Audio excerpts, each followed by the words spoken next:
Hey, Battle Built, here with another video, and today we're getting into some Ultra League. Not really our first Ultra League battles, because it's the second half of the season, but our first Ultra League Go Battle League battle since that mid-season update. And you know one of the first things that we need to test out is the attack-weighted Galarian Stunfisk, aka Excadrill, a much glassier version of Galarian Stunfisk with that steel and ground typing, has access to Mud Shot and Rock Slide, which are similar charge moves to Stunfisk, but instead of getting Earthquake, it actually gets a better ground charge attack move in the form of Drill Run. So I did a few battles with Excadrill, had some success, kind of struggled a bit. It was very hit or miss, so we're going to get into these battles, we're going to talk about them, and we're going to see how Excadrill is going to perform in this Ultra League Premier Cup Go Battle League meta, now that it has access to a move like Mud Shot and can spam its moves pretty quickly, but again is still extremely glassy. And at least here with Excadrill, you really don't need XL candies, whereas to make something like Galarian Stunfisk work in Ultra League or an Ultra League Premier, you're definitely going to need you some XL candies. So let's get into these battles. These are Ultra League Premier battles that I did. Sorry about that. I'm still getting used to the new way I'm recording these battles, but let me know what kind of spice you're testing out. There's a lot of new stuff that got buffed and altered with that Season 6 mid-season update that I'm excited to test out. And if you're excited to see that content, be sure to stick around with a like, comment, or subscribe. It really goes a long way. It's extremely appreciated. Let's get into these battles. So I'm using Excadrill in the lead because of how glassy it is. I want to use it in a spot where it gets a bunch of shields. We have an Excadrill on Gallade lead, and through the drill run, they didn't shield, which was a bit of a problem for me because the fact that they didn't shield, I don't think I win out that one shield. So I was like, let me try and catch them lacking, swap into Gallade to confusion them down. I did get a confusion through, but then they matched me with Ampharos, and then we get some lag. I get to this Leaf Blade, and this will either get the shield or take out the Ampharos' remaining health. I can't remember how low I got it. Yeah, I had it pretty low. It actually wouldn't have taken it out. It would have put it in, like, the really low red, but this close combat will take out the Ampharos' remaining health. So I made a solid play there by getting the shield, landing the close combat, essentially keeping switch, getting an extra confusion through, which is huge.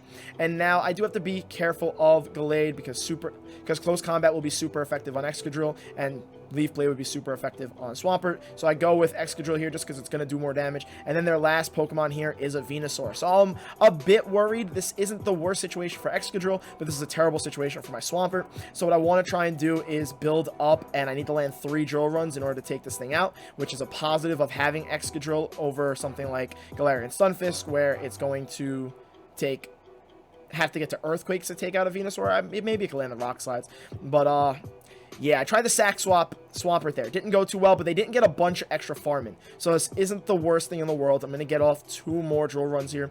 This one will get the shield, and I just barely outpace, plus I have a shield, so that helps. So I'll be able to shield this Frenzy Plant. It's neutral damage, but again, Excadrill, extremely glassy, will not be able to tank Frenzy Plants like a Galarian Stunfisk in Ultra League would do. And the only reason why, I compare Excadrill to Galarian Stunfisk for obvious reasons, because similar moveset, similar typing and whatnot. One just more attack weighted, the other one's bulkier. But we haven't really seen Galarian Stunfisk in Ultra League Premier. I know there might be a couple people here and there with access to one, but it's really a difficult Pokemon to put together with all the XL candies it's going to require. And I do believe that even though we haven't seen a lot of play from Galarian Stunfisk, Excadrill will just be a downgrade to it. But again, we can continue testing it out. Get into this next match. We have Excadrill on a Gallade lead. They decided to swap out, and they swapped into Snorlax. So I'm like, I don't have a great answer for the Snorlax, so I'm going to throw a Drill Run first, and I'm going to dip. And honestly, a Drill Run hits hard. Like, Excadrill definitely hits hard, which you would hope it does, just like all the other attack-weighted glassy Pokemon. And then I come into Swampert, because now I know a Hydro Cannon will take out the remaining health, and I get a bit greedier than I wanted to. I wanted to throw the Hydro Cannon there. I overfarmed too much. They're going for another Body Slam, and I decide not to shield this also because I know I'll get the 2 Hydro Cannons before I get licked down. So if they want to flip switch, which I also don't mind, I don't really mind my Gallade lined up with their Gallade, they're going to have to use both their shields. And honestly, I won't be in the worst situation even though I've given up switch. So I'm going for another Hydro Cannon here. Again, they either waste their 1 shield or they just double shield and commit to switch. They double shielded and committed to switch. They're going to lick me down completely. I'm going to fall short of this Hydro Cannon. And I come into Gallade. I'm slightly worried about the confusion damage, but I'm going to have to shield no matter what just because superpower be super effective on Excadrill. These body slams are going to still hurt even though they're neutral on the Gallade. And then they swap into their own Shadow Glade with no shields. So I build up to a Leaf Blade, throw it as soon as I can. They're like a Confusion ahead of me, but this ends up getting them really low. So what I'm hoping is I can sneak through one more Confusion like I just did, shield whatever charge move that comes through. Even if they're at 2 Leaf Blades, it doesn't matter because the Confusion I snuck through will take them out. That Snorlax is almost down. So I'm hoping that if it comes back in, I'll either be able to Confusion it down or throw the Leaf Blade regardless. Let's see what they end up deciding here. They come back in with the Snorlax. It is a bit too high for my liking, so I try to swap to catch like a Body Slam. I swapped way too early. Huge misplay on my part. I almost threw this match, actually. I almost ended up throwing this match because they land a Superpower here, which one-shots Excadrill's health, which, again, super effective, but Superpower doesn't hit that hard from Snorlax. So the fact that it took out that much health just goes to show you how glassy it is. But thankfully, their last Pokemon here is going to be Swampert. I land a Leaf Blade, but it doesn't one-shot, so now I'm stressing. But I was able to overfarm just enough. They survive with 1 HP there on that Confusion, and I get to another Leaf Blade just in time before I throw the match completely and end up losing a match that I definitely should have won, and I shouldn't have pulled the terrible swap that I ended up doing. But it kind of worked itself out, because in case they threw a Body Slam and took out my Gallade, I most definitely don't want Excadrill lined up with that Swampert for endgame. So I needed that to kind of work itself out. They probably, honestly, their win con there was probably not throwing that superpower and swapping to Swampert immediately and just farming like crazy, but you know, we take the wins when they give them to us. So we have Excadrill on an Abomasnow lead, which is a alright lead for us. It's not really a win, so I don't know if it's just because people are not used to this new Pokemon that they're swapping out of matchups that aren't like terrible for them, but they safe swap into Kingdra, so I threw a Drill Run and I dipped because that Drill Run hit really hard and I knew they were behind on energy. They get to a charge move here, fully expecting the Octazooka. Again, Gallade is really glassy. I do really enjoy Gallade as a safe swap. Unfortunately, the Octazooka, you know, 50% of the time it gets the debuff all the time. You know how much that sentence makes sense? That's exactly the logic behind that sentence. But I seem to always get debuffed when I don't want to. They come back in with the Abomasnow, and I've built up to 2 close combats, which will threaten a shield. Will not one-shot, unfortunately, especially because of the fact that I got debuffed. But I do get a shield there. I get off the second close combat here, and we're going to find out from this close combat just about how much damage a Gallade will do debuffed to an Abomasnow, which puts it relatively low. They're committing to the Powder Snow down, which is very unfortunate. And now I have to come back in with Excadrill, and we get to see how this matchup kind of plays out, because they just have to go straight Weather Ball here, because both charge moves are going to deal neutral damage to Excadrill.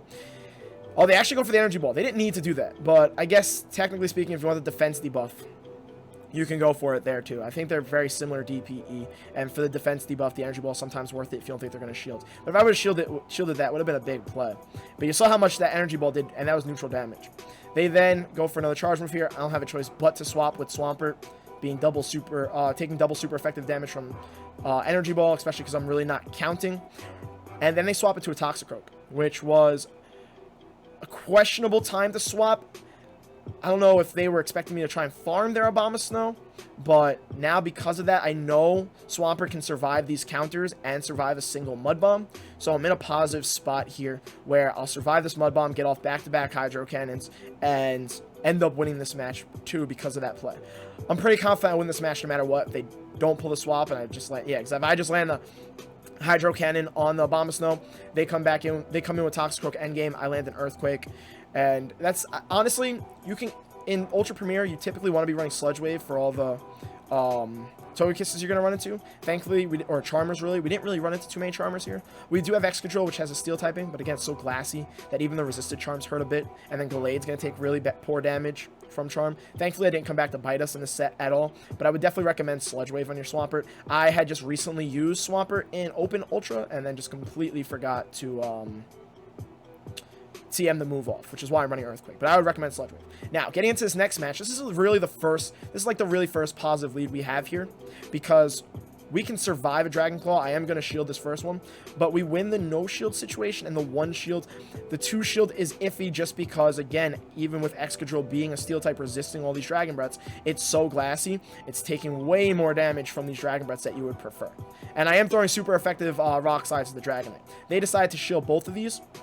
And the way I want to play this now is I don't want to really commit to the two shields.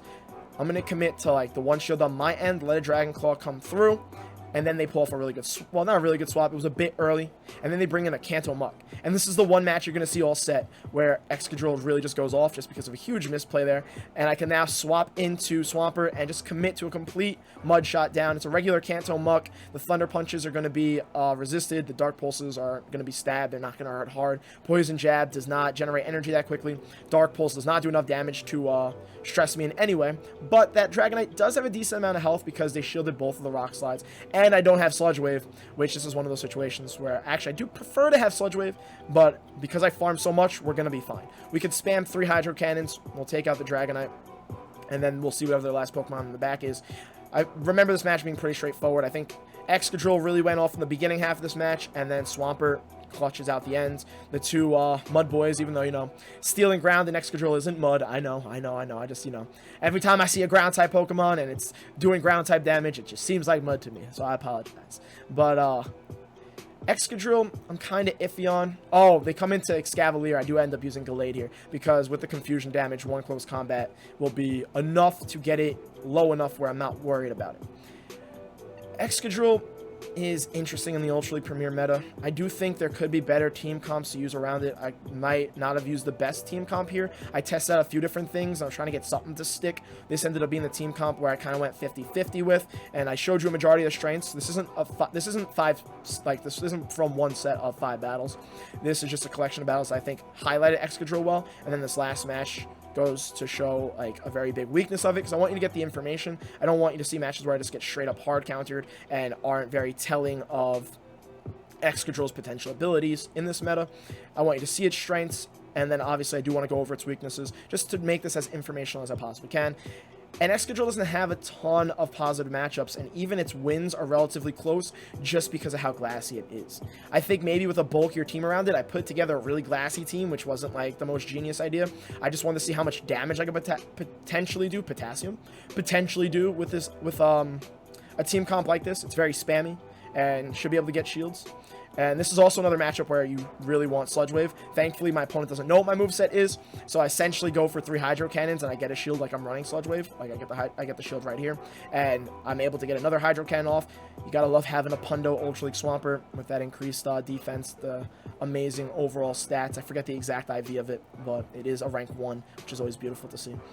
And now here I'm going to come back in with Excadrill. I'm going to overfarm like crazy, just because if this was like a straight up matchup, this wouldn't be the most. This is one of Excadrill's better matchups, but obviously in a situation where I have a lot more health and I know they don't have a bunch of energy, I feel a little bit more comfortable with Excadrill to overfarm, especially because that lead was so terrible. When the Empoleon comes back in, I'm going to want to throw a drill run at it to get one of the shields and hope that Gallade can clutch out endgame. So the Empoleon does come back in, and at least like Excadrill has a move like drill run for this, but it was very ideal, the situation where I was able to overfarm against a Dragonite, because those waterfalls chunk the heck out of the Excadrill, because obviously super effective damage. So I come into Gallade here, and I'm like, I know they're going to pull a swap. I know I need to land this close combat to win this match. I overfarmed.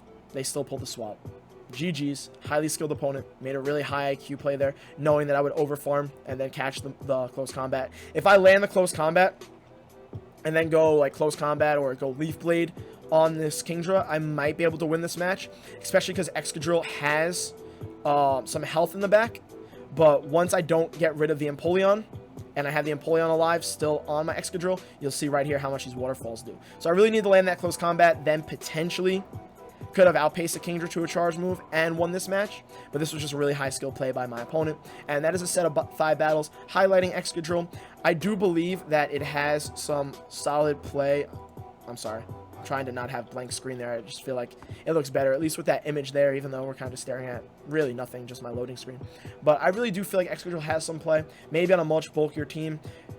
The issue I find with Pokemon like Excadrill, or like Pokemon weak to fighting, is that a lot of the Ultra League Premier meta is really weak to fighting. So trying to put together a team of the bulky Pokemon in the Ultra League Premier meta to carry out Excadrill's attack weightedness and its glassiness is tough, just because then whatever bulky Pokemon you put there makes you double weak to fighting, and that's just not a situation you want to run into. That was also some of the logic I put together while using this team. I have a counter to Excadrill's weakness of fighting, and then also I could deal some damage with Leaf Blade on Gallade to cover its water weakness. And then Swampert doesn't do terrible against fighting type Pokemon, isn't really weak to it, is spammy, and also can, you know, I guess lay into Earthquakes, potentially Sludge Waves, if you run the right moveset on your Swampert against opposing water types, because those are like the two main weaknesses Excadrill is going to run into, the fighters and the water types of the meta.